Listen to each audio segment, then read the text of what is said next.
I propose we enter this month with the counting exercise where we take our day as a kind of acreage, a kind of plot of land.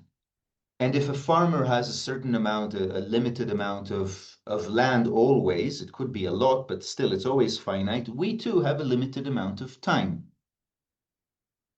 However, with an exercise like the counting exercise, you realize that there is much, much more time than we would think.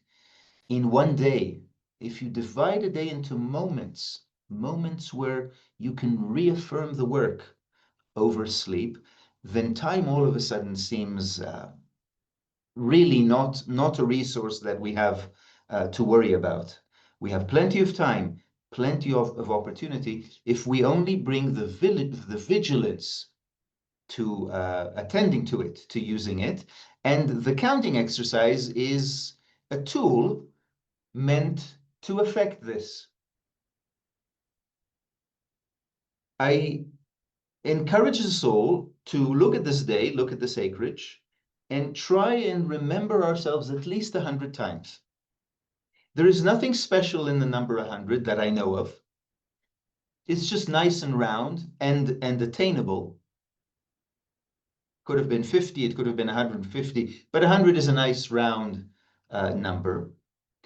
Neither is it any new invention to attempt to count our efforts. You have it through the prayer beads in Islam and Christianity, and also Buddhism and Hinduism. It seems quite a universal thing, the idea of counting or keeping pace, keeping count of. And I still feel, after having used it for several years, that it is a very playful third force for communal effort. That said, there are some notable weaknesses in this exercise that I'd like to discuss before I hear from you, your experiences.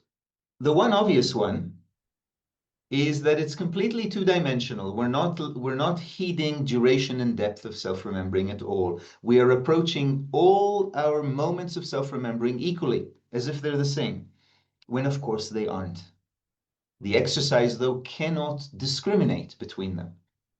From the point of view of counting, any moment is the same of any other. Either I remembered or I didn't, in which case I click or I don't, but there is no discrimination, which causes a little bit of confusion, which again is characteristic throughout this exercise. All the years I've ever used it, there's always this debate, what counts as a click?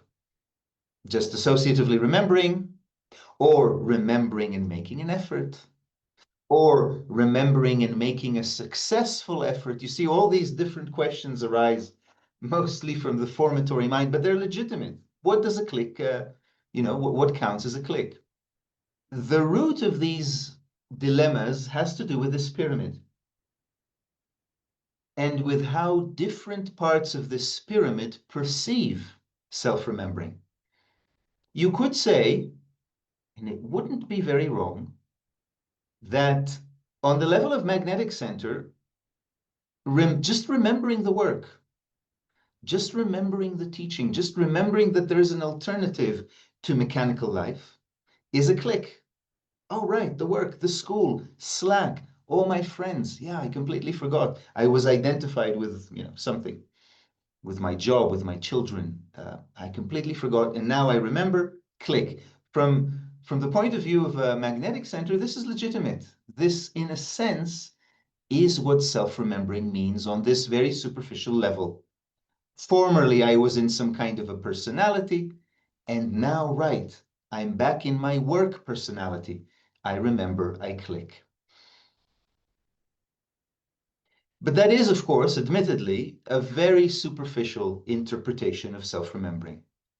A deeper interpretation is that not only do I click, but I also witness something about myself. Gee, how deeply I was identified with the role of parent in my children. I completely got sucked into it. And I see that. I see that. Even, it doesn't matter if I've seen that for 20 years, I see it again. Wow. And so there is a certain connection here, a certain understanding, certain realization certain observation, which counts as deeper self-remembering than the first example, and it is more of a self-remembering experienced from observing I. Ah, wow. There it is again, my sleep. An even deeper, you could say, application of self-remembering is if I begin struggling or pulling against this, actually instituting some kind of a internal government, resuming to deal with my children, but let's say I hold the reins on the volume of my voice. I don't let myself get too snappy or too loud or something. I realize that that's one manifestation of the identification. And so if I soften my voice, but I continue dealing with them, finish your food. That was the recent, I'm going up to the workshop. I told my daughters, finish your food.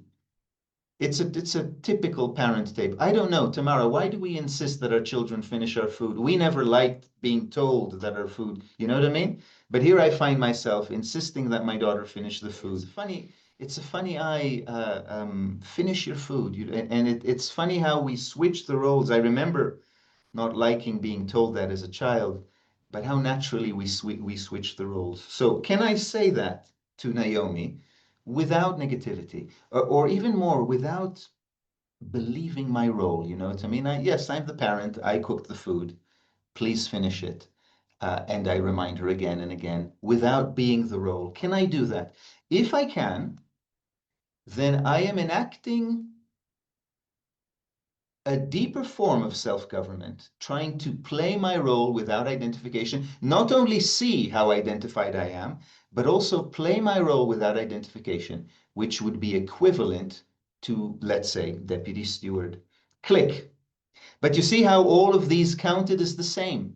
They were all the same click, but they were not the same effort. One was deeper than another. The counting exercise completely disregards that, admittedly. That said, it is still a fun exercise.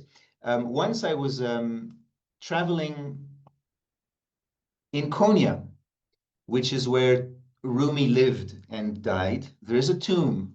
It's called the Mevlana Museum. It's the museum around him. His father, Bahauddin, is also buried there. And it's quite a nice museum, actually. A small, very authentic. It's near Cappadocia in central Turkey. And um, in the gift store, they were selling prayer beads. They were selling clickers also. Reading your comments made me feel that it would actually be more effective if we had clickers, physical clickers in our pockets, than doing it on the phone. Somehow. The turning on of the phone, right? I have to reach out, I have to turn it on, get to the app, click, whereas the mechanical clicker is just one click in my pocket. So the exercise can be fun. It's a nice challenge. And yes, let's hear what you discovered this time around.